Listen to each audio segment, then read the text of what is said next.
Hi everyone, it's Cindy. Welcome back to Studioloo.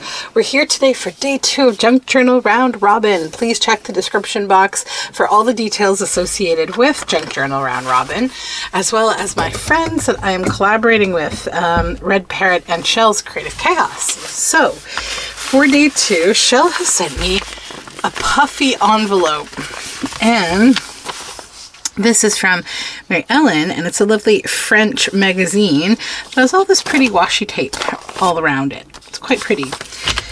Let's begin with this one today. Just tear that washi off of one end here and see what secret lies within. Okay. Tug, tug. Oh, this is like a running card, I think, right? Maybe. Oh, I love the numbers. I like the teal color the best.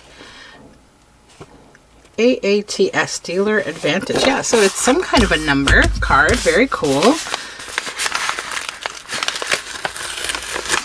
Oh, it's bubble wrap. Cool, cool, cool. I also like this Hallmark envelope, so I think we'll keep that around too because it's kind of cool. I'm just going to yank this tape off. Sort of, kind of. That's all good.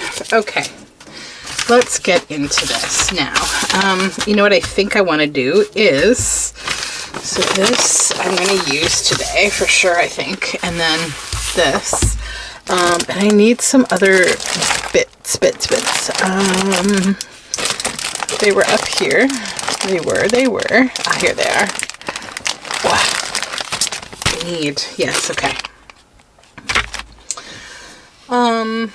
What do I need to get? A few things. I'll be right back. Alright, so I just grabbed another base, which is this tag that I have, because another part of this whole challenge for me is going to be like using things up in my studio. So I've also got my paint palette, and I just grabbed a quick, decision on a color palette. So this is going to be Prussian Blue, Paradise, and Burnt Sienna. Okay, so those are going to be the colors that we're going to work with, and I'm going to choose to use today's Shell Prezi, this bubble wrap, as a tool rather than as something I make ephemera from. So what I'm just going to do here is I might grab my roller. One momento, it's just behind me here.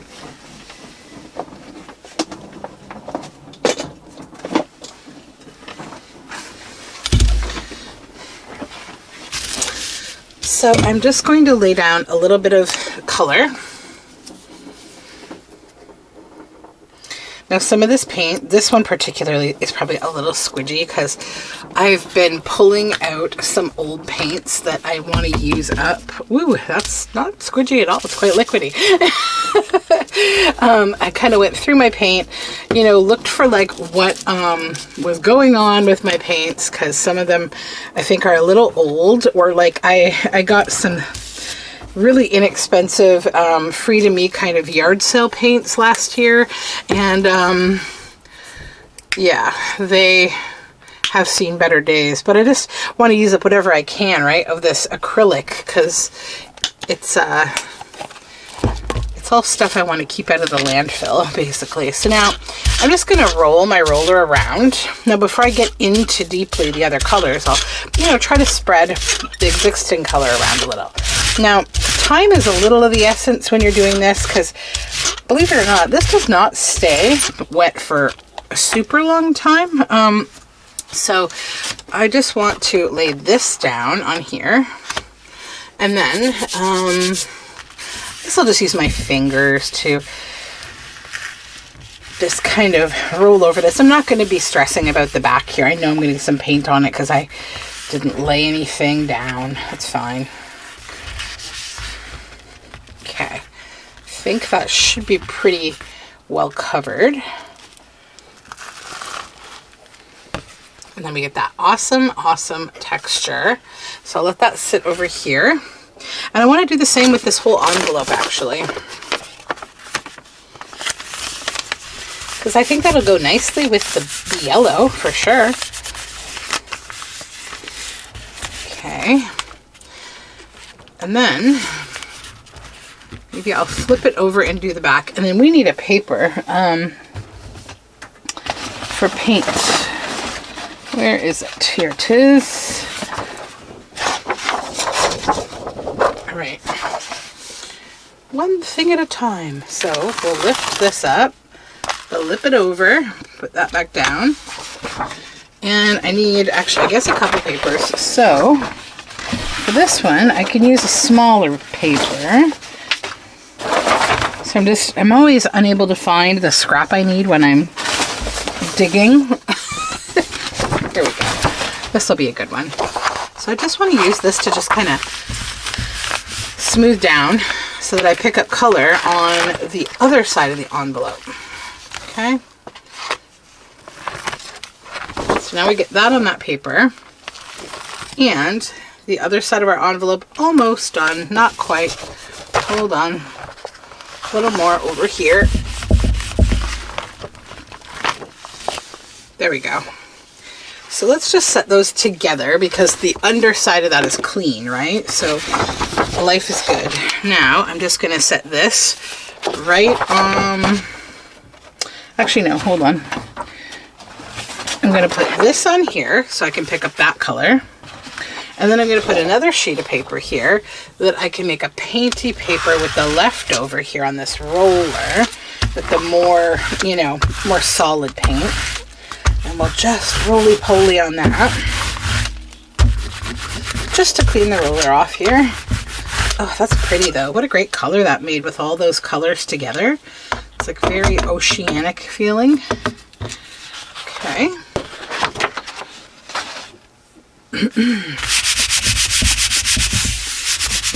Alright. And the great thing with bubble wrap is you can do a couple of things now that you have this painty bubble wrap. One, you can keep it as a tool to use again in, like, you know, a bag of things that you use for printing. Look at that. So we're going to make a whole collection of nice little painty papers with this. But also, you know, you could keep going. If you don't have a jelly print, here is a wonderful way to use a piece of plastic as, you know, some kind of a jelly plate if you don't have one. You know, because I'm getting different. Even though it's one pattern, each one of these papers is really quite different. Which is why I'm just going to kind of continue here. Now, what's left on this, though, on this plastic, is still great color.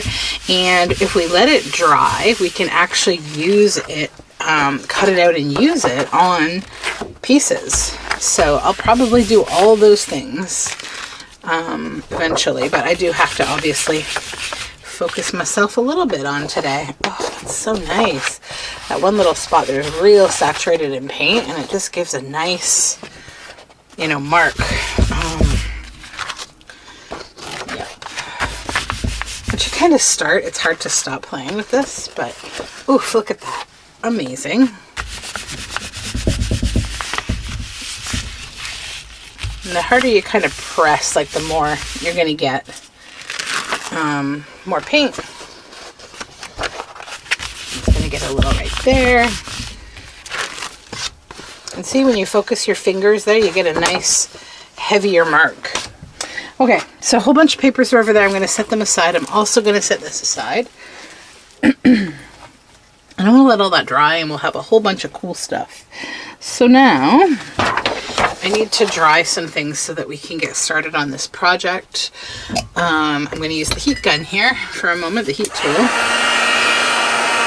And there's really nice blending that's happened on this piece. Like the colors in their little sections, you know, have really blended nicely.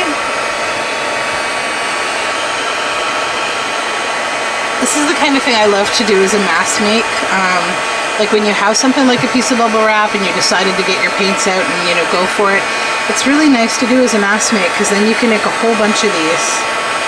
I actually love these tags and I wish they weren't as expensive as they are. They're on like Amazon. I got a packet of them quite some time ago But you know, I think the thing is, if you just sit down and you make yourself a bunch of nice solid tags and put those holes on them, again, like a mask make, then you're treated to all that without the expense of having to buy the commercially, you know, cut and made tags. Because they are a lot more pricey, I find.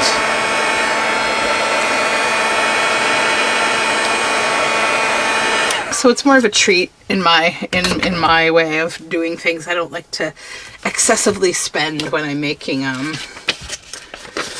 things. Now I've got this science book here, and it's got really great illustrations in it. I'm going to pull some of those out because I might use them as background.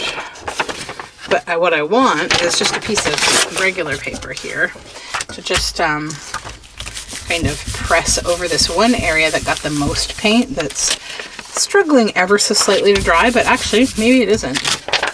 No, not bad at all. Okay, so that is good. Now we got to dry that envelope because I also want to use that envelope.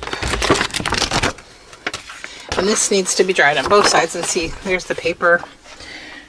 Lots of fun paper from this exercise.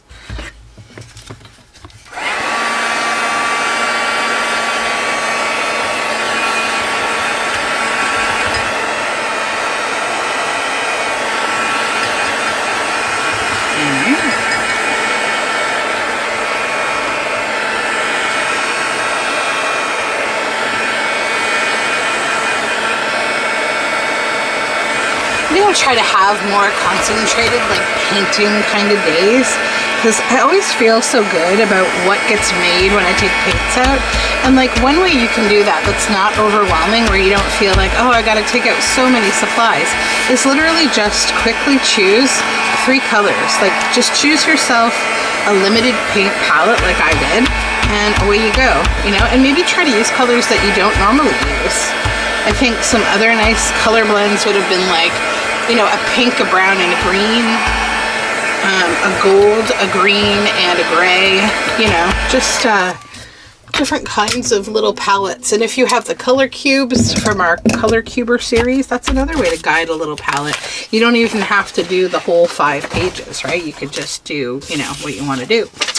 Okay, so here's our 2 base pieces now with this bubble wrapped beautiful texture. And I'm going to set everything I don't need aside. And then we have this. So I've got the numbers, which, oh, I love both colors actually. So I'm going to have to decide. I'm going to split 2 and 2 so that each project gets 2 numbers. Oh, where are my scissors? You know what I was doing last night? I took a pair of my scissors out of here. Oh, here's some. Because I have a book that I'm fussy cutting, and I took it upstairs with me last night to go to bed, and I ended up not even doing it because I was too tired. So I thought I wanted the green more, but I think I like the brown. That's weird. Okay, let's just cut these out, these numbers.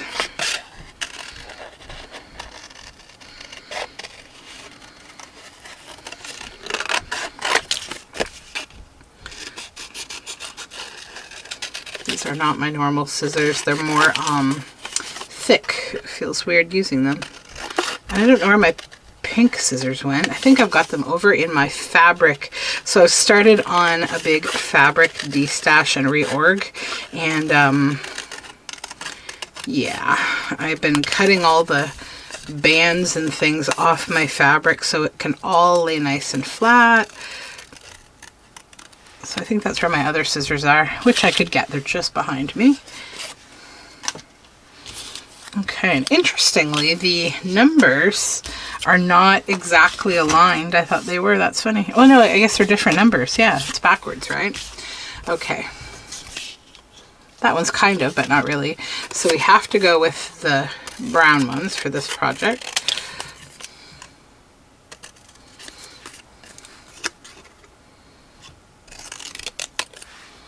Okay, and then I'll use my gyro cut to cut the inside out of the 8.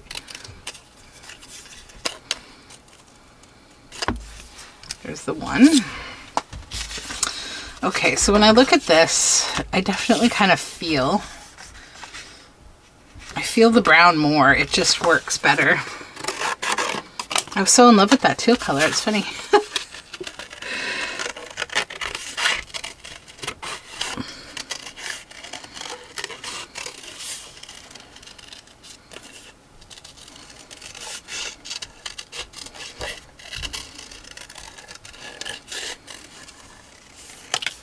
Eight.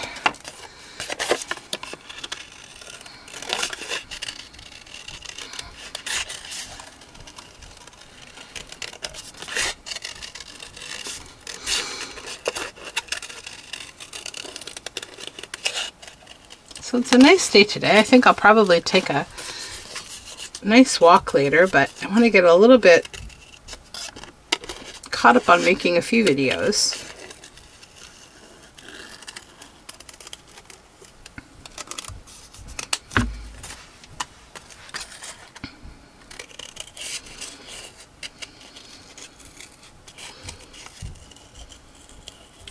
I really love the feel of getting up in the morning and doing this, though. It's just like, I know what I'm doing today. It's very good. Okay, let's get the gyro cut. Where's my little glass mat? There it is. I need to get an even smaller tabletop, I think, glass mat. That would be good. Just a little piece of glass that I can, you know, just keep up here when I've got a little cutting project to do. I don't have to pull the big one. Well, this isn't even the biggest one. I've got the Tim Holtz glass mat as well, but I don't keep it here. I'd like to keep it here, but I don't like the glare that I get from the lights. I'd have to set up some new lighting entirely to keep the glass mat on my desk all the time. I usually use it when I do mixed media, because it is nice to have glass that you can easily wipe off, as well as that blending pad sort of thing it has. Okay, that's one.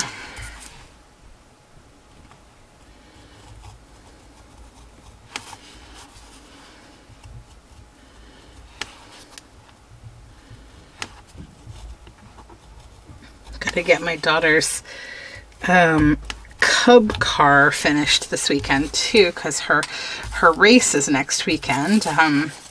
So for those of you unaware, my daughter's in Scouts Canada as a cub, and she built this along with, you know, scouters who help and all that kind of thing. They build these little cars. I think in the US they call them derby cars, maybe, and in Canada they call them cub cars, and it's the same thing. So like they've got these specific kind of like weight and like certain things they have to follow as guidelines, like to participate in this race. So she made a really cool cub car, and now we just got to put the weights in it and kind of finish off and make sure that it's ready to go to the races next weekend. And this is going to be my first event as a scouter. I'm a scouter now, so I'm going to be helping with the beavers, the younger kids, keeping them entertained while the cubs are doing their cub car races. So we've set up all these things. Well, we're going to be setting up all these things to kind of keep a whole bunch of little guys busy. So it's going to be fun. Okay, so these are the assets we have so far for each piece. Now, for whatever reason, I just feel like I just wanted to use like some faces, some Tim Holtz kind of people. So I think I really like this guy for sure, this top hat guy. And I might use, oh, who's this guy? He's kind of interesting. Look at his ears, they're quite pointy. I might like the other guy better. May have used up all the women already. I usually like to kind of go one and one, like a man and a woman when I do these projects, but I need to cut up some of my own yearbooks and things for people. Getting low on these guys. Well, he's handsome.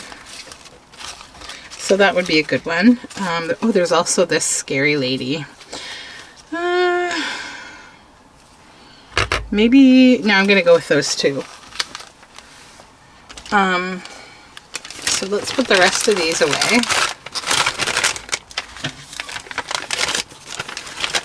Okay. Whoopsie.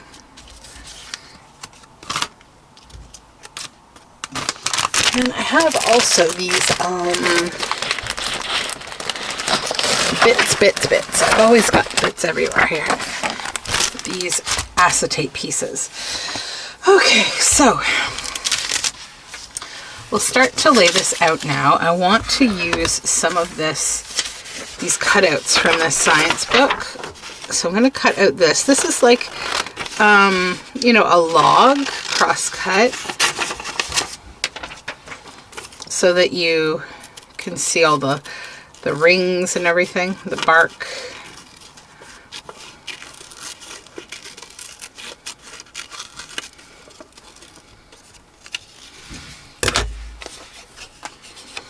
Okay, so maybe I'll set this one aside and we'll focus on this one first.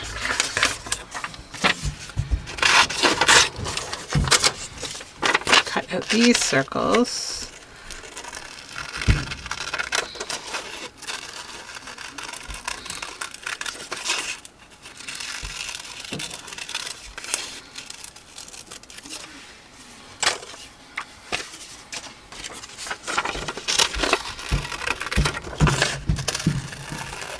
So yeah, always have like around you if you can. I think a lot of people will get these kind of old books that only have black and white images in them, and it's a little disappointing because they're not color, but like keep them, because if you keep them on your desk like this, right, where you're using it maybe as a glue book, and then maybe as you go through you see an interesting image that you like, keep that page and then use the rest as a glue book, right? And then you've got like this kind of fodder all the time, and it's like not in the way because it's already your glue book, right? So that's what I've been trying to practice because it's working well for me to use things. So I'm going to get my Distress ink in Scorched Timber.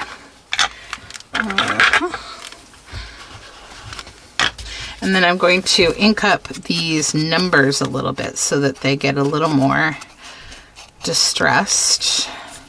It's good to have a shadow outline on them, I think. This is the wrong inker. It's too soft. I like the foam ink application rather than the sponge. You get sharper lines that way. But really both of them are good because the other one's really good for creating subtle shadows. But for edge inking, I like a bit of a more concise line.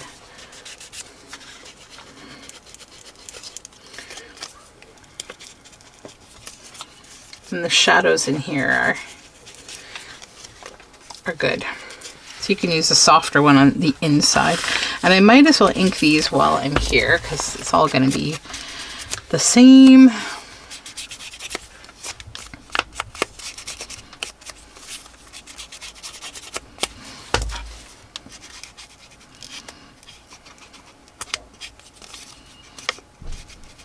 Okay, there we go.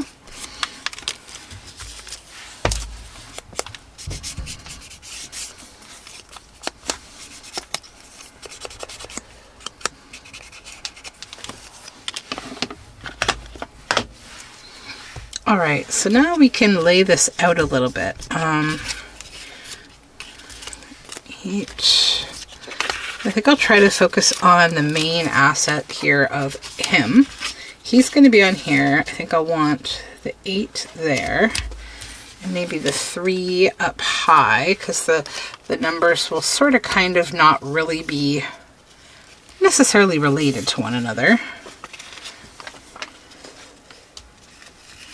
This, I think I want the edge of it to be hidden back here.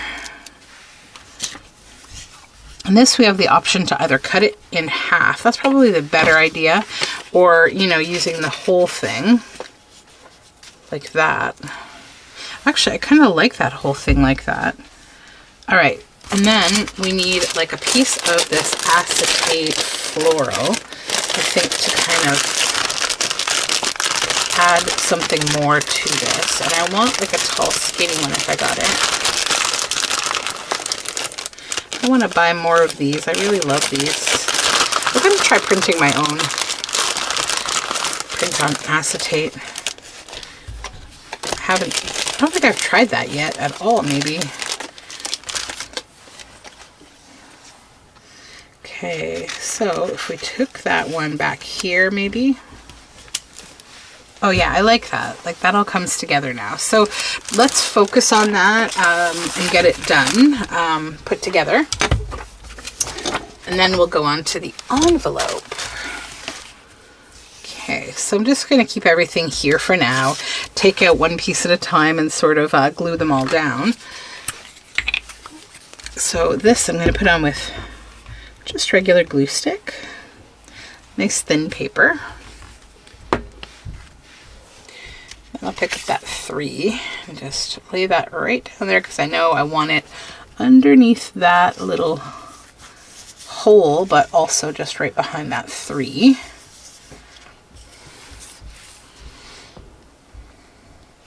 Then next I'm going to put the acetate on because I actually want it underneath almost everything on this piece. And I'll put that on with art glitter glue because it actually sticks really well, and it also is a nice clear glue. I haven't tried using like Fabri-Tac on acetate. I don't know if it would work because sometimes you know, Fabri-Tac, that particular kind of glue it can have like a heating effect. Like if you were to ever use it on like that heat paper that they use for receipts or tickets, it can actually blacken them. So just be aware. Okay, so this here, and I kind of want it like that. Yeah, and it looks a little different right now because we can see the white of the glue, but that's all going to go away. So not to worry. So now I think I'll put this other piece of the wood down here, the stump cross section.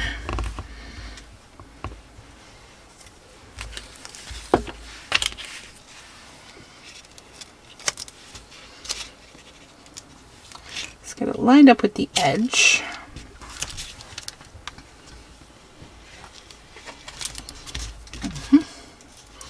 And then I don't know if this has to maybe come down a bit. Hold on. No, it's good. Okay.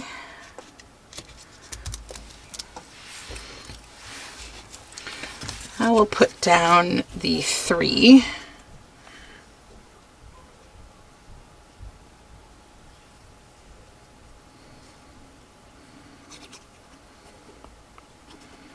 It's nice to be able to like simultaneously put quite a few, you know, things on here to collage, but also to really not interrupt all the different things that we got from that background. You can see the brown, you can see the blending, you can see the, you know, the bubble wrap texture. So yeah, I'm glad not to completely interrupt all that.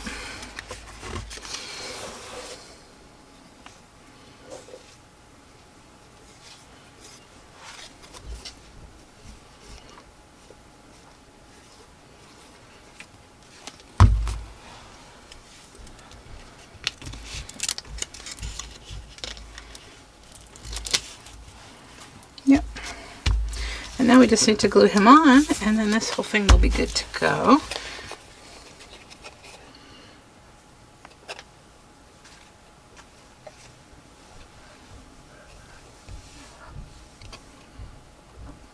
I think I'm going to work on a digital of a bunch of large bust pieces of men and women, like old Victorian kind of stuff, because I do have a lot of great photographs and things that I could do that with. I think I will probably try to create a digital that supplies these because, first of all, I want them, but I think I'm probably not the only one that would want them. Because, yeah, they're great.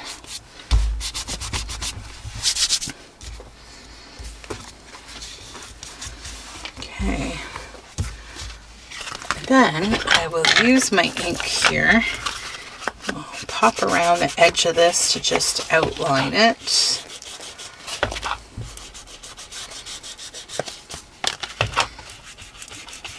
Just kind of brings all the edges, you know, uniformly together. And when it sits on a surface and it has an outline, it's a more like effective thing to look at. Yeah, that's cool.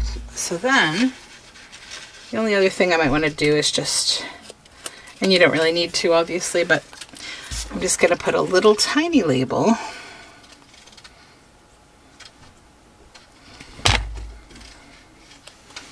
just down here because I just like how they look.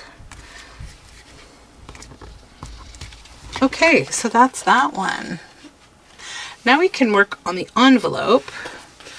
So I'll set that aside. We'll pull the envelope out. Move our pieces around here. Now this will be a slightly different kind of a layout, but you know, still I think the same kind of foundational look to it. Put this behind his head.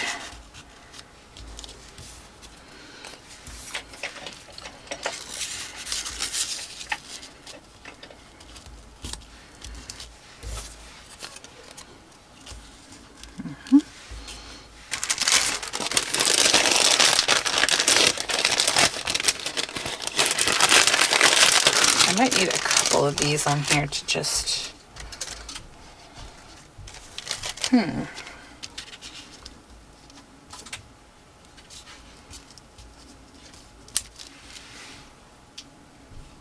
It's kind of neat.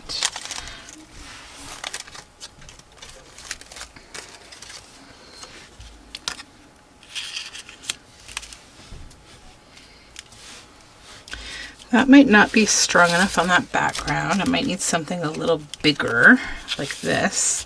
Like a bigger, you know, flower, but like, actually,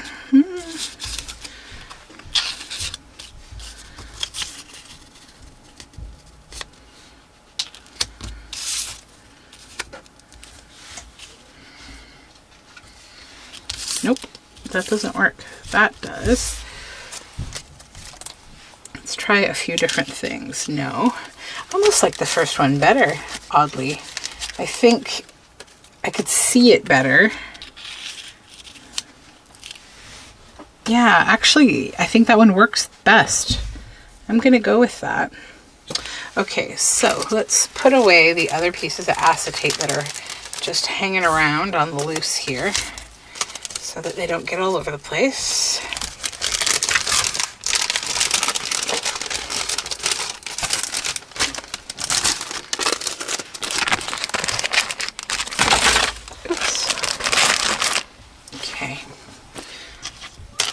Whenever I'm doing this kind of collage, I like to keep my area relatively neat and tidy so that nothing can kind of fall and knock my whole collage astray.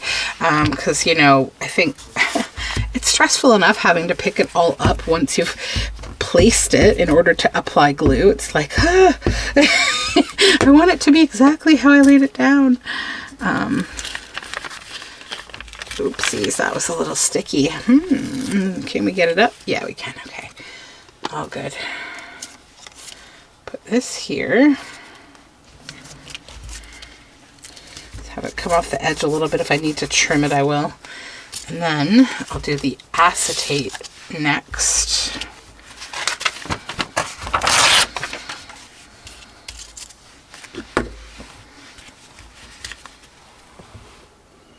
Just going to work on one side of this at a time. It's almost like two projects on one envelope, right? Like two little collages that will come together and make a fun envelope face.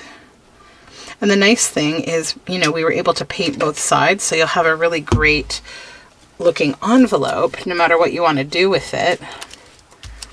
It'll be really nice. So we can lay down the 8 now as well. And see, I'm glad I already inked all this, so I don't have to go back to like one of the past steps. It's nice to sort of do all the inking, or like all the cutting, then all the inking, then all the placing, then all the gluing. Like it makes the project kind of go a little easier. Okay, and then we'll do the same kind of thing over here. So I'll start with this circle, because it's got to go in the background. but I need him to be my kind of guide as to where to lay it down. So let's just line him up with the edge where we want him. Let's hold the bottom, kind of flip up the top. Get that moth out of the way. Yeah, right like that, I think. And then the acetate again, because that's like in the middle ground.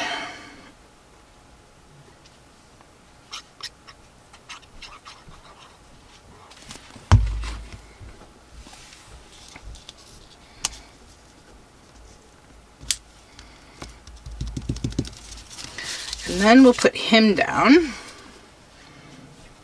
because I think I'll put the number on the top.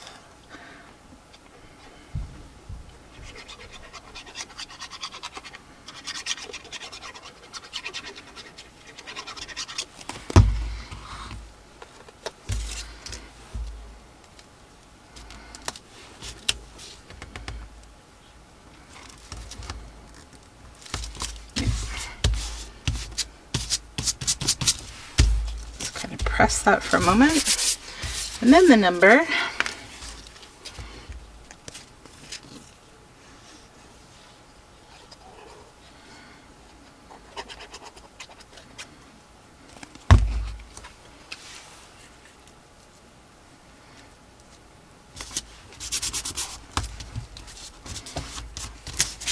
Okay, and then just like as before, I'm going to find a little label or something. Maybe a round one this time.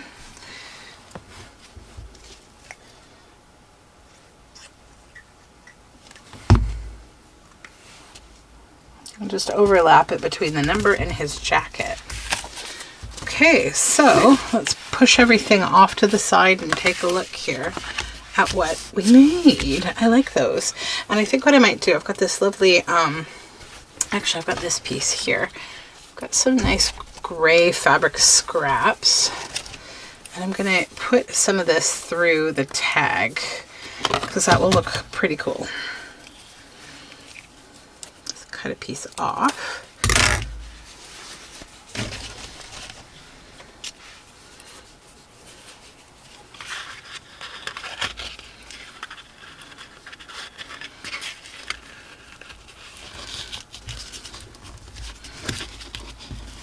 Little tug. There we go. Then I think I also want to stitch this, so I'll be right back. All right, there we go. So that's all stitched around with some nice gold thread, and I like how that came out. So here is the envelope, and you know, obviously the flap will go down. Could also stitch around that if you wanted to create the same kind of thing. I may actually do that because I like the sturdiness that's given to the envelope. So I'll do that afterward. I won't, you know, go and do it and show you again. It'll look pretty much the same except with stitching all around. And then our tag. So this is Junk Journal Round Robin Day 2. Thank you so much for joining me. Thank you, Mary Ellen and Shell, for the lovely bits that you sent to me today to make these fun things. And I will talk to you all again very soon. In fact, tomorrow. Bye for now.